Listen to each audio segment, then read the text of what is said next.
पंचमुख हनुमत् रक्षा कवचं विनियोगः।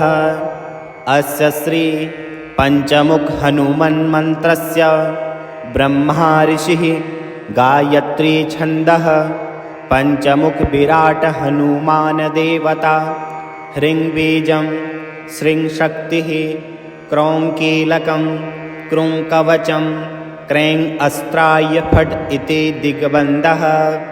श्रीगरुड उवाच अथ ध्यानं प्रवक्ष्यामि शृणु सर्वाङ्गसुन्दरि। यत्कृतं देवदेवेन ध्यानं हनुमतः प्रियं। पञ्चवक्त्रं महाभीमं त्रिपञ्चनयनैर्युतं बाहुभिर्दशभिर्युक्तं सर्वकामार्थसिद्धिदं। पूर्वं तु वानरं वक्रं कोटिसूर्यसमप्रभं द्रष्टाकरालवदनं भ्रुकुटिकुटिलेक्षणम्। अस्यैव दक्षिणं वक्रं नारसिंहं महाद्भुतं अत्युग्रतेजो वपुषं भीषणं भयनाशनं। पश्चिमं गारुडं वक्रं वक्रतुण्डं महाबलं सर्वनागप्रशमनं विषभूतादिकृत्नम। उत्तरं शौकरं वक्रं कृष्णं दीप्तं नभोपमं पातालसिंहवेतालज्वररोगादिकृत्नम। ऊर्ध्वं हयाननं घोरं दानवान्तकरं परं येन वक्रेण विप्रेन्द्र तारकाख्यं महासुरं। जघान शरणं तस्यात् सर्वशत्रुहरं परं ध्यात्वा पञ्चमुखं रुद्रं हनुमन्तं दयानिधिं। खड्गं त्रिशूलं खड्वाङ्गं पाशमं कुशपर्वतं मुष्टिकौमुदकी वृक्षं धारयन्तं कमण्डलुं।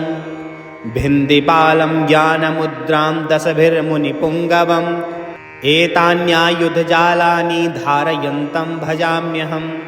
प्रेतासनोपविष्टं तं सर्वाभरणविभूषितं प्रेतासनोपविष्टं तं सर्वाभरणभूषितं दिव्यमालाम्बरधरं दिव्यगन्धानुलेपनं सर्वाश्चर्यमयं देवं हनुमद्विश्वतोमुखम्। पञ्चास्यमच्युतमनेकविचित्रवर्णं वक्रं शशाङ्कशिखरं कपिराजवर्यं पीताम्बरादिमुकुटैरूपशोभिताङ्गं पिङ्गाक्षमाद्यमनिशं मनसा स्मरामि। मर्कटेशं महोत्साहं सर्वशत्रुहरं परं शत्रुसंहार मां रक्ष श्रीमन्नापदमुद्धरम्। हरिमर्कटमर्कटमन्त्रमिदं परिलिख्यते लिख्यते वामतले यदि नश्यति नश्यति शत्रुकुलं यदि मुच्यते मुच्यति वामलता। इति कवचं पठित्वा तु महाकवचं पठेन्नरः एकवारं जपे स्तोत्रं सर्वशत्रुनिवारणं। द्विवारं तु पठेन्नित्यं पुत्रपौत्रप्रवर्धनं त्रिवारं च पठेन्नित्यं सर्वसम्पत्करं शुभं।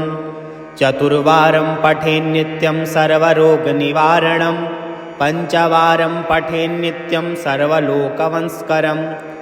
षड्वारं च पठेन्नित्यं सर्वदेववंशकरं सप्तवारं पठेन्नित्यं सर्वसौभाग्यदायकम्।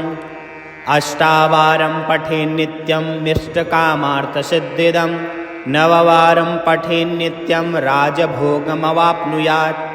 दशवारं पठेन्नित्यं त्रैलोक्यज्ञानदर्शनं रुद्राविष्टिं पठेन्नित्यं सर्वसिद्धिर्भवेद्ध्रुवम्। निर्बलो रोगयुक्तश्च महाव्याधादिपीडितः कवचस्मरणेनैव महाबलम् अवाप्नुयात्। श्रीगरुड उवाच अथ ध्यानं प्रवक्ष्यामि शृणु सर्वाङ्गसुन्दरि। यत्कृतं देवदेवेन ध्यानं हनुमतः प्रियं। पञ्चवक्त्रं महाभीमं त्रिपञ्चनयनैर्युतं बाहुभिर्दशभिर्युक्तं सर्वकामार्थसिद्धिदं।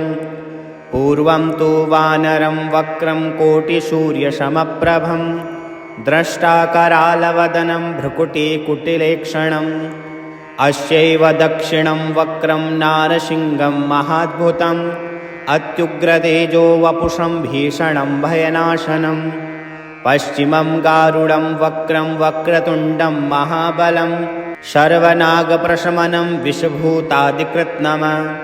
उत्तरं शौकरं वक्रं कृष्णं दीप्तं नभोपमं पातालशृङ्गवेतालज्वररोगादिकृत्नम ऊर्ध्वं हयाननं घोरं दानवान्तकरं परं येन वक्रेण विप्रेन्द्र तारकाख्यं महासुरं जघान शरणं तस्यात् सर्वशत्रुहरं परं ध्यात्वा पञ्चमुखं रुद्रं हनुमन्तं दयानिधिं खड्गं त्रिशूलं खड्वाङ्गं पाशमं कुशपर्वतं मुष्टिकौमुदकी वृक्षं धारयन्तं कमण्डलुं भिन्दिपालं ज्ञानमुद्रां दशभिर्मुनिपुङ्गवम् एतान्यायुधजालानि धारयन्तं भजाम्यहं प्रेतासनोपविष्टं तं सर्वाभरणविभूषितं प्रेतासनोपविष्टं तं सर्वाभरणभूषितं दिव्यमालाम्बरधरं दिव्यगन्धानुलेपनं सर्वाश्चर्यमयं देवं हनुमद्विश्वतोमुखं पञ्चास्यमच्युतमनेकविचित्रवर्णं वक्रं शशाङ्कशिखरं कपिराजवर्यं पीताम्बरादिमुकुटैरूपशोभिताङ्गं पिङ्गाक्षमाद्यमनिशं मनसा स्मरामि मर्कटेशं महोत्साहं सर्वशत्रुहरं परं शत्रुसंहार मां रक्ष श्रीमन्नापदमुद्धरम् हरिमर्कटमर्कटमन्त्रमिदं परिलिख्यति लिख्यति वामतले यदि नश्यति नश्यति शत्रुकुलं यदि मुच्यति मुच्यति वामलता इति कवचं पठित्वा तु महाकवचं पठेन्नरः एकवारं जपे स्तोत्रं सर्वशत्रुनिवारणं द्विवारं तु पठेन्नित्यं पुत्रपौत्रप्रवर्धनं त्रिवारं च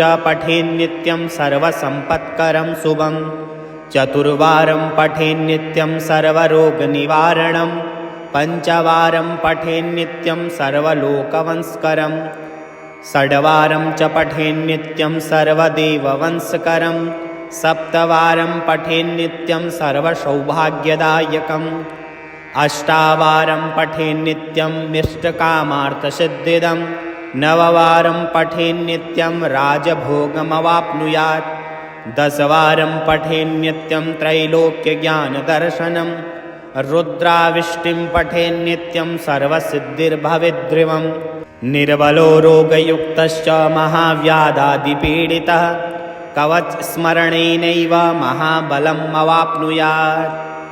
श्रीगरुड उवाच अथ ध्यानं प्रवक्ष्यामि शृणु सर्वाङ्गसुन्दरि यत्कृतं देवदेवेन ध्यानं हनुमतः प्रियं पञ्चवक्रं महाभीमं त्रिपञ्चनयनैर्युतं बाहुभिर्दशभिर्युक्तं सर्वकामार्थसिद्धिदं पूर्वं तु वानरं वक्रं कोटिसूर्यसमप्रभं द्रष्टाकरालवदनं भ्रुकुटिकुटिलेक्षणम् अस्यैव दक्षिणं वक्रं नारसिंहं महाद्भुतम् अत्युग्रतेजो वपुषं भीषणं भयनाशनं पश्चिमं गारुडं वक्रं वक्रतुण्डं महाबलं सर्वनागप्रशमनं विषभूतादिकृत्नम उत्तरं शौकरं वक्रं कृष्णं दीप्तं नभोपमं पातालशृङ्गवेतालज्वररोगादिकृत्नम ऊर्ध्वं हयाननं घोरं दानवान्तकरं परं येन वक्रेण विप्रेन्द्र तारकाख्यं महासुरं जघान शरणं तस्यात् सर्वशत्रुहरं परं ध्यात्वा पञ्चमुखं रुद्रं हनुमन्तं दयानिधिं खड्गं त्रिशूलं खड्वाङ्गं पाशमं कुशपर्वतं मुष्टिकौमुदकी वृक्षं धारयन्तं कमण्डलुं भिन्दिपालं ज्ञानमुद्रां दशभिर्मुनिपुङ्गवम् एतान्यायुधजालानि धारयन्तं भजाम्यहं प्रेतासनोपविष्टं तं सर्वाभरणविभूषितं प्रेतासनोपविष्टं तं सर्वाभरणभूषितं दिव्यमालाम्बरधरं दिव्यगन्धानुलेपनं सर्वाश्चर्यमयं देवं हनुमद्विश्वतोमुखं पञ्चास्यमच्युतमनेकविचित्रवर्णं वक्रं शशाङ्कशिखरं कपिराजवर्यं पीताम्बरादिमुकुटैर्रूपशोभिताङ्गं पिङ्गाक्षमाद्यमनिशं मनसा स्मरामि।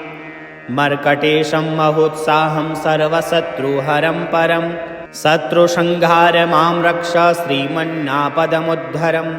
हरिमर्कटमर्कटमन्त्रमिदं परिलिख्यति लिख्यति वामतले।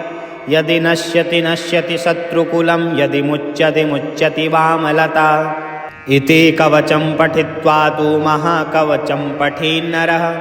एकवारं जपे स्तोत्रं सर्वशत्रुनिवारणं। द्विवारं तु पठेन्नित्यं पुत्रपौत्रप्रवर्धनं। त्रिवारं च पठेन्नित्यं सर्वसम्पत्करं शुभं। चतुर्वारं पठेन्नित्यं सर्वरोगनिवारणं। पञ्चवारं पठेन्नित्यं सर्वलोकवंशकरं। षड्वारं च पठेन्नित्यं सर्वदेववंशकरं। सप्तवारं पठेन्नित्यं सर्वसौभाग्यदायकम्। अष्टावारं पठेन्नित्यं मिष्टकामार्थसिद्धिदं। नववारं पठेन्नित्यं राजभोगमवाप्नुयात्। दशवारं पठेन्नित्यं त्रैलोक्यज्ञानदर्शनं। रुद्राविष्टिं पठेन्नित्यं सर्वसिद्धिर्भवेद्ध्रुवं। निर्बलो रोगयुक्तश्च महाव्याधादिपीडितः कवचस्मरणेनैव महाबलम् अवाप्नुयात्। श्रीगरुड उवाच अथ ध्यानं प्रवक्ष्यामि शृणु सर्वाङ्गसुन्दरि। यत्कृतं देवदेवेन ध्यानं हनुमतः प्रियं। पञ्चवक्त्रं महाभीमं त्रिपञ्चनयनैर्युतं। बाहुभिर्दशभिर्युक्तं सर्वकामार्थसिद्धिदं। पूर्वं तु वानरं वक्रं कोटिसूर्यसमप्रभं। द्रष्टाकरालवदनं भ्रुकुटिकुटिलेक्षणम्। अस्यैव दक्षिणं वक्रं नारसिंहं महाद्भुतम्। अत्युग्रतेजो वपुषं भीषणं भयनाशनं। पश्चिमं गारुडं वक्रं वक्रतुण्डं महाबलं। सर्वनागप्रशमनं विषभूतादिकृत्नम। उत्तरं शौकरं वक्रं कृष्णं दीप्तं नभोपमं। पातालसिंहवेतालज्वररोगादिकृत्नम। ऊर्ध्वं हयाननं घोरं दानवान्तकरं परं। येन वक्रेण विप्रेन्द्र तारकाख्यं महासुरं। जघान शरणं तस्यात् सर्वशत्रुहरं परं। ध्यात्वा पञ्चमुखं रुद्रं हनुमन्तं दयानिधिं। खड्गं त्रिशूलं खड्वाङ्गं पाशमं कुशपर्वतं। मुष्टिकौमुदकी वृक्षं धारयन्तं कमण्डलुं। भिन्दिपालं ज्ञानमुद्रां दशभिर्मुनिपुङ्गवम्। एतान्यायुधजालानि धारयन्तं भजाम्यहं। प्रेतासनोपविष्टं तं सर्वाभरणविभूषितं। प्रेतासनोपविष्टं तं सर्वाभरणभूषितं। दिव्यमालाम्बरधरं दिव्यगन्धानुलेपनं। सर्वाश्चर्यमयं देवं हनुमद्विश्वतोमुखं। पञ्चास्यमच्युतमनेकविचित्रवर्णं। वक्रं शशाङ्कशिखरं कपिराजवर्यं। पीताम्बरादिमुकुटैर्रूपशोभिताङ्गं। पिङ्गाक्षमाद्यमनिशं मनसा स्मरामि। मर्कटेशं महोत्साहं सर्वशत्रुहरं परं शत्रुसंहार मां रक्ष श्रीमन्नापदमुद्धरम्। हरिमर्कटमर्कटमन्त्रमिदं परिलिख्यति लिख्यति वामतले। यदि नश्यति नश्यति शत्रुकुलं यदि मुच्यति मुच्यति वामलता। इति कवचं पठित्वा तु महाकवचं पठेन्नरः। एकवारं जपे स्तोत्रं सर्वशत्रुनिवारणं। द्विवारं तु पठेन्नित्यं पुत्रपौत्रप्रवर्धनं। त्रिवारं च पठेन्नित्यं सर्वसम्पत्करं शुभं। चतुर्वारं पठेन्नित्यं सर्वरोगनिवारणं। पञ्चवारं पठेन्नित्यं सर्वलोकवंशकरं। षड्वारं च पठेन्नित्यं सर्वदेववंशकरं। सप्तवारं पठेन्नित्यं सर्वसौभाग्यदायकम्। अष्टावारं पठेन्नित्यं मिष्टकामार्थसिद्धिदं। नववारं पठेन्नित्यं राजभोगमवाप्नुयात्। दशवारं पठेन्नित्यं त्रैलोक्यज्ञानदर्शनं।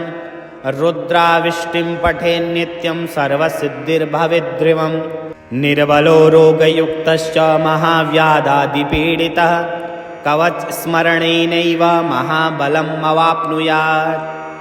श्रीगरुड उवाच अथ ध्यानं प्रवक्ष्यामि शृणु सर्वाङ्गसुन्दरि यत्कृतं देवदेवेन ध्यानं हनुमतः प्रियं पञ्चवक्त्रं महाभीमं त्रिपञ्चनयनैर्युतं बाहुभिर्दशभिर्युक्तं सर्वकामार्थसिद्धिदं पूर्वं तु वानरं वक्रं कोटिसूर्यसमप्रभं द्रष्टाकरालवदनं भ्रुकुटिकुटिलेक्षणम् अस्यैव दक्षिणं वक्रं नारसिंहं महाद्भुतम् अत्युग्रतेजो वपुषं भीषणं भयनाशनं पश्चिमं गारुडं वक्रं वक्रतुण्डं महाबलं सर्वनागप्रशमनं विषभूतादिकृत्नम उत्तरं शौकरं वक्रं कृष्णं दीप्तं नभोपमं पातालसिंहवेतालज्वररोगादिकृत्नम ऊर्ध्वं हयाननं घोरं दानवान्तकरं परं येन वक्रेण विप्रेन्द्र तारकाख्यं महासुरं जघान शरणं तस्यात् सर्वशत्रुहरं परं ध्यात्वा पञ्चमुखं रुद्रं हनुमन्तं दयानिधिं खड्गं त्रिशूलं खड्वाङ्गं पाशमं कुशपर्वतं मुष्टिकौमुदकी वृक्षं धारयन्तं कमण्डलुं भिन्दिपालं ज्ञानमुद्रां दशभिर्मुनिपुङ्गवम् एतान्यायुधजालानि धारयन्तं भजाम्यहं प्रेतासनोपविष्टं तं सर्वाभरणविभूषितं प्रेतासनोपविष्टं तं सर्वाभरणभूषितं दिव्यमालाम्बरधरं दिव्यगन्धानुलेपनं सर्वाश्चर्यमयं देवं हनुमद्विश्वतोमुखं पञ्चास्यमच्युतमनेकविचित्रवर्णं वक्रं शशाङ्कशिखरं कपिराजवर्यं पीताम्बरादिमुकुटैरूपशोभिताङ्गं पिङ्गाक्षमाद्यमनिशं मनसा स्मरामि मर्कटेशं महोत्साहं सर्वशत्रुहरं परं शत्रुसंहार मां रक्ष श्रीमन्नापदमुद्धरम् हरिमर्कटमर्कटमन्त्रमिदं परिलिख्यते लिख्यते वामतले यदि नश्यति नश्यति शत्रुकुलं यदि मुच्यते मुच्यति वामलता इति कवचं पठित्वा तु महाकवचं पठेन्नरः एकवारं जपे स्तोत्रं सर्वशत्रुनिवारणं द्विवारं तु पठेन्नित्यं पुत्रपौत्रप्रवर्धनं त्रिवारं च पठेन्नित्यं सर्वसम्पत्करं शुभं चतुर्वारं पठेन्नित्यं सर्वरोगनिवारणं पञ्चवारं पठेन्नित्यं सर्वलोकवंशकरं षड्वारं च पठेन्नित्यं सर्वदेववंशकरं सप्तवारं पठेन्नित्यं सर्वसौभाग्यदायकम् अष्टावारं पठेन्नित्यं मिष्टकामार्थसिद्धिदं नववारं पठेन्नित्यं राजभोगमवाप्नुयात् दशवारं पठेन्नित्यं त्रैलोक्यज्ञानदर्शनं रुद्राविष्टिं पठेन्नित्यं सर्वसिद्धिर्भवेद्ध्रुवम् निर्बलो रोगयुक्तश्च महाव्याधादिपीडितः कवचस्मरणेनैव महाबलम् अवाप्नुयात्।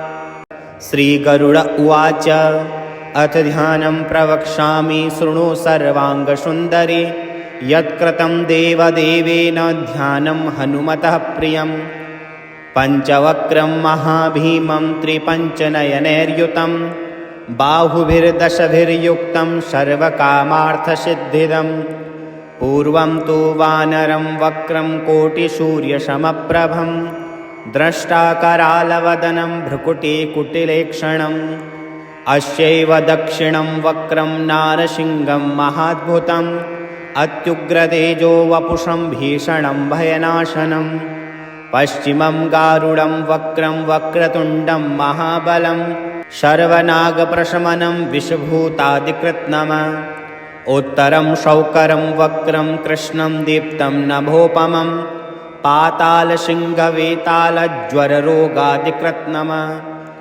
ऊर्ध्वं हयाननं घोरं दानवान्तकरं परं येन वक्रेण विप्रेन्द्र तारकाख्यं महासुरं जघान शरणं तस्यात् सर्वशत्रुहरं परं ध्यात्वा पञ्चमुखं रुद्रं हनुमन्तं दयानिधिं खड्गं त्रिशूलं खड्वाङ्गं पाशमं कुशपर्वतं मुष्टिकौमुदकी वृक्षं धारयन्तं कमण्डलुं भिन्दिपालं ज्ञानमुद्रां दशभिर्मुनिपुङ्गवम् एतान्यायुधजालानि धारयन्तं भजाम्यहं प्रेतासनोपविष्टं तं सर्वाभरणविभूषितं प्रेतासनोपविष्टं तं सर्वाभरणभूषितं दिव्यमालाम्बरधरं दिव्यगन्धानुलेपनं सर्वाश्चर्यमयं देवं हनुमद्विश्वतोमुखं पञ्चास्यमच्युतमनेकविचित्रवर्णं वक्रं शशाङ्कशिखरं कपिराजवर्यं पीताम्बरादिमुकुटैरूपशोभिताङ्गं पिङ्गाक्षमाद्यमनिशं मनसा स्मरामि मर्कटेशं महोत्साहं सर्वशत्रुहरं परं शत्रुसंहार मां रक्ष श्रीमन्नापदमुद्धरम् हरिमर्कटमर्कटमन्त्रमिदं परिलिख्यति लिख्यति वामतले यदि नश्यति नश्यति शत्रुकुलं यदि मुच्यति मुच्यति वामलता इति कवचं पठित्वा तु महाकवचं पठेन्नरः एकवारं जपे स्तोत्रं सर्वशत्रुनिवारणं द्विवारं तु पठेन्नित्यं पुत्रपौत्रप्रवर्धनं त्रिवारं च पठेन्नित्यं सर्वसम्पत्करं शुभं चतुर्वारं पठेन्नित्यं सर्वरोगनिवारणं पञ्चवारं पठेन्नित्यं सर्वलोकवंशकरं षड्वारं च पठेन्नित्यं सर्वदेववंशकरं सप्तवारं पठेन्नित्यं सर्वसौभाग्यदायकम् अष्टावारं पठेन्नित्यं मिष्टकामार्थसिद्धिदं नववारं पठेन्नित्यं राजभोगमवाप्नुयात् दशवारं पठेन्नित्यं त्रैलोक्यज्ञानदर्शनं रुद्राविष्टिं पठेन्नित्यं सर्वसिद्धिर्भवेद्ध्रुवं निर्बलो रोगयुक्तश्च महाव्याधादिपीडितः कवचस्मरणेनैव महाबलमवाप्नुयात्। श्रीगरुड उवाच अथ ध्यानं प्रवक्ष्यामि शृणु सर्वाङ्गसुन्दरि यत्कृतं देवदेवेन ध्यानं हनुमतः प्रियं पञ्चवक्रं महाभीमं त्रिपञ्चनयनैर्युतं बाहुभिर्दशभिर्युक्तं सर्वकामार्थसिद्धिदं पूर्वं तु वानरं वक्रं कोटिसूर्यसमप्रभं द्रष्टाकरालवदनं भ्रुकुटिकुटिलेक्षणम् अस्यैव दक्षिणं वक्रं नारसिंहं महाद्भुतम् अत्युग्रतेजो वपुषं भीषणं भयनाशनं पश्चिमं गारुडं वक्रं वक्रतुण्डं महाबलं सर्वनागप्रशमनं विषभूतादिकृत्नम उत्तरं शौकरं वक्रं कृष्णं दीप्तं नभोपमं पातालसिंहवेतालज्वररोगादिकृत्नम ऊर्ध्वं हयाननं घोरं दानवान्तकरं परं येन वक्रेण विप्रेन्द्र तारकाख्यं महासुरं जघान शरणं तस्यात् सर्वशत्रुहरं परं ध्यात्वा पञ्चमुखं रुद्रं हनुमन्तं दयानिधिं खड्गं त्रिशूलं खड्वाङ्गं पाशमं कुशपर्वतं मुष्टिकौमुदकी वृक्षं धारयन्तं कमण्डलुं भिन्दिपालं ज्ञानमुद्रां दशभिर्मुनिपुङ्गवम् एतान्यायुधजालानि धारयन्तं भजाम्यहं प्रेतासनोपविष्टं तं सर्वाभरणविभूषितं प्रेतासनोपविष्टं तं सर्वाभरणभूषितं दिव्यमालाम्बरधरं दिव्यगन्धानुलेपनं सर्वाश्चर्यमयं देवं हनुमद्विश्वतोमुखं पञ्चास्यमच्युतमनेकविचित्रवर्णं वक्रं शशाङ्कशिखरं कपिराजवर्यं पीताम्बरादिमुकुटैरूपशोभिताङ्गं पिङ्गाक्षमाद्यमनिशं मनसा स्मरामि मर्कटेशं महोत्साहं सर्वशत्रुहरं परं शत्रुसंहार मां रक्ष श्रीमन्नापदमुद्धरम् हरिमर्कटमर्कटमन्त्रमिदं परिलिख्यति लिख्यति वामतले। यदि नश्यति नश्यति शत्रुकुलं, यदि मुच्यति मुच्यति वामलता। इति कवचं पठित्वा तु महाकवचं पठेन्नरः। एकवारं जपे स्तोत्रं सर्वशत्रुनिवारणं। द्विवारं तु पठेन्नित्यं पुत्रपौत्रप्रवर्धनं। त्रिवारं च पठेन्नित्यं सर्वसम्पत्करं शुभं। चतुर्वारं पठेन्नित्यं सर्वरोगनिवारणं। पञ्चवारं पठेन्नित्यं सर्वलोकवंशकरं। षड्वारं च पठेन्नित्यं सर्वदेववंशकरं। सप्तवारं पठेन्नित्यं सर्वसौभाग्यदायकम्। अष्टावारं पठेन्नित्यं मिष्टकामार्थसिद्धिदं। नववारं पठेन्नित्यं राजभोगमवाप्नुयात्। दशवारं पठेन्नित्यं त्रैलोक्यज्ञानदर्शनं। रुद्राविष्टिं पठेन्नित्यं सर्वसिद्धिर्भवेद्ध्रुवं।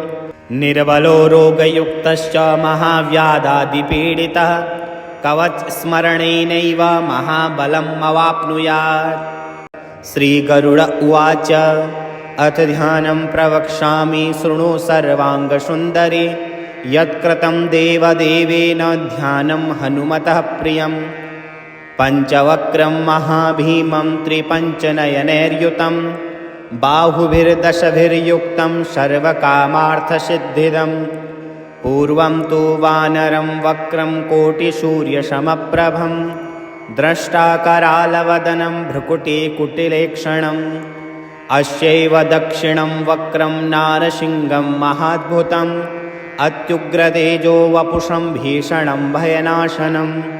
पश्चिमं गारुडं वक्रं वक्रतुण्डं महाबलं। सर्वनागप्रशमनं विषभूतादिकृत्नम। उत्तरं शौकरं वक्रं कृष्णं दीप्तं नभोपमं। पातालसिंहवेतालज्वररोगादिकृत्नम। ऊर्ध्वं हयाननं घोरं दानवान्तकरं परं। येन वक्रेण विप्रेन्द्र तारकाख्यं महासुरं। जघान शरणं तस्यात् सर्वशत्रुहरं परं। ध्यात्वा पञ्चमुखं रुद्रं हनुमन्तं दयानिधिं। खड्गं त्रिशूलं खड्वाङ्गं पाशमं कुशपर्वतं। मुष्टिकौमुदकी वृक्षं धारयन्तं कमण्डलुं। भिन्दिपालं ज्ञानमुद्रां दशभिर्मुनिपुङ्गवम्। एतान्यायुधजालानि धारयन्तं भजाम्यहम्। प्रेतासनोपविष्टं तं सर्वाभरणविभूषितं। प्रेतासनोपविष्टं तं सर्वाभरणभूषितं। दिव्यमालाम्बरधरं दिव्यगन्धानुलेपनं। सर्वाश्चर्यमयं देवं हनुमद्विश्वतोमुखम्। पञ्चास्यमच्युतमनेकविचित्रवर्णं। वक्रं शशाङ्कशिखरं कपिराजवर्यं। पीताम्बरादिमुकुटैरूपशोभिताङ्गं। पिङ्गाक्षमाद्यमनिशं मनसा स्मरामि। मर्कटेशं महोत्साहं सर्वशत्रुहरं परं। शत्रुसंहार मां रक्ष श्रीमन्नापदमुद्धरम्। हरिमर्कटमर्कटमन्त्रमिदं परिलिख्यति लिख्यति वामतले। यदि नश्यति नश्यति शत्रुकुलं, यदि मुच्यति मुच्यति वामलता। इति कवचं पठित्वा तु महाकवचं पठेन्नरः। एकवारं जपे स्तोत्रं सर्वशत्रुनिवारणं। द्विवारं तु पठेन्नित्यं पुत्रपौत्रप्रवर्धनं। त्रिवारं च पठेन्नित्यं सर्वसम्पत्करं शुभं। चतुर्वारं पठेन्नित्यं सर्वरोगनिवारणं। पञ्चवारं पठेन्नित्यं सर्वलोकवंशकरं। षड्वारं च पठेन्नित्यं सर्वदेववंशकरं। सप्तवारं पठेन्नित्यं सर्वसौभाग्यदायकम्। अष्टावारं पठेन्नित्यं मिष्टकामार्थसिद्धिदं। नववारं पठेन्नित्यं राजभोगमवाप्नुयात्। दशवारं पठेन्नित्यं त्रैलोक्यज्ञानदर्शनं। रुद्राविष्टिं पठेन्नित्यं सर्वसिद्धिर्भवेद्ध्रुवं। निर्बलो रोगयुक्तश्च महाव्याधादिपीडितः कवचस्मरणेनैव महाबलम् अवाप्नुयात्। श्रीगरुड उवाच अथ ध्यानं प्रवक्ष्यामि शृणु सर्वाङ्गसुन्दरि। यत्कृतं देवदेवेन ध्यानं हनुमतः प्रियं। पञ्चवक्त्रं महाभीमं त्रिपञ्चनयनैर्युतं बाहुभिर्दशभिर्युक्तं सर्वकामार्थसिद्धिदं। पूर्वं तु वानरं वक्रं कोटिसूर्यसमप्रभं द्रष्टाकरालवदनं भ्रुकुटिकुटिलेक्षणम्। अस्यैव दक्षिणं वक्रं नारसिंहं महाद्भुतम् अत्युग्रतेजो वपुषं भीषणं भयनाशनं।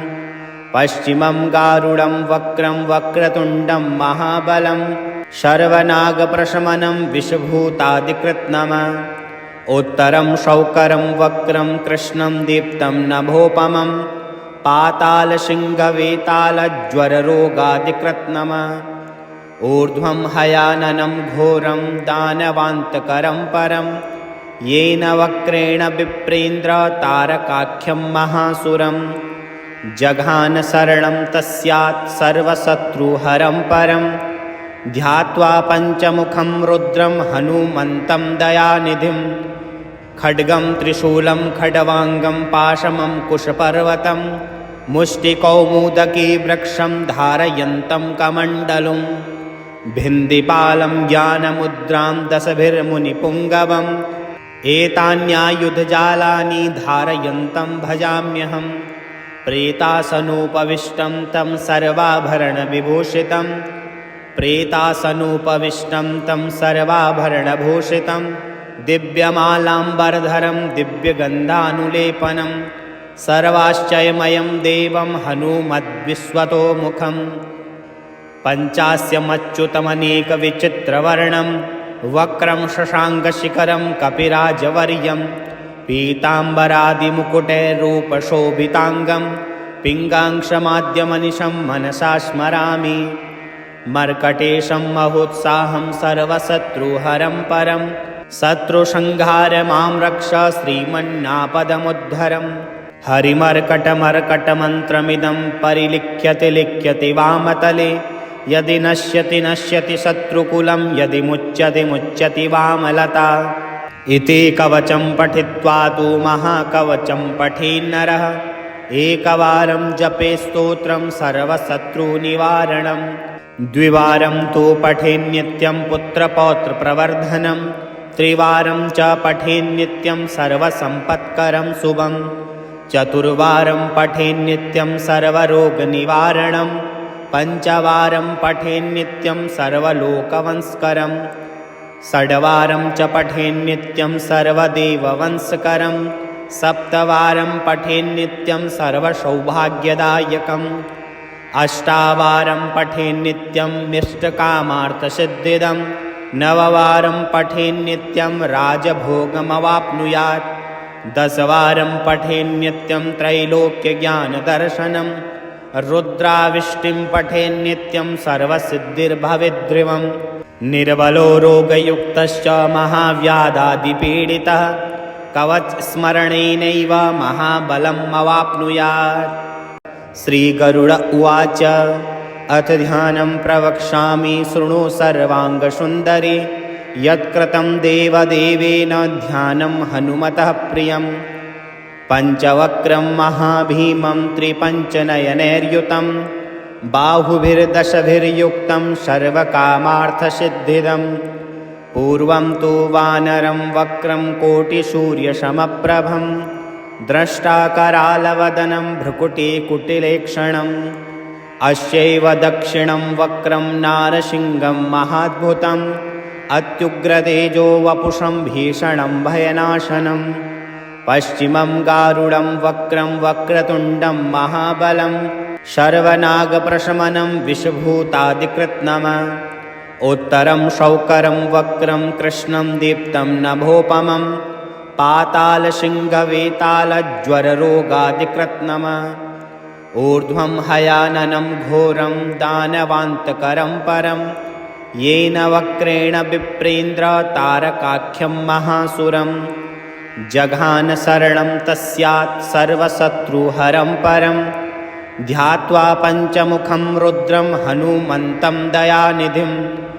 खड्गं त्रिशूलं खड्वाङ्गं पाशमं कुशपर्वतं मुष्टिकौमुदकी वृक्षं धारयन्तं कमण्डलुं भिन्दिपालं ज्ञानमुद्रां दशभिर्मुनिपुङ्गवम् एतान्यायुधजालानि धारयन्तं भजाम्यहम् प्रेतासनोपविष्टं तं सर्वाभरणविभूषितं प्रेतासनोपविष्टं तं सर्वाभरणभूषितं दिव्यमालाम्बरधरं दिव्यगन्धानुलेपनं सर्वाश्चर्यमयं देवं हनूमद्विश्वतोमुखं पञ्चास्यमच्युतमनेकविचित्रवर्णं वक्रं शशाङ्कशिखरं कपिराजवर्यं पीताम्बरादिमुकुटैरूपशोभिताङ्गं पिङ्गाङ्क्षमाद्यमनिशं मनसा स्मरामि मर्कटेशं महोत्साहं सर्वशत्रुहरं परं शत्रुसंहार मां रक्ष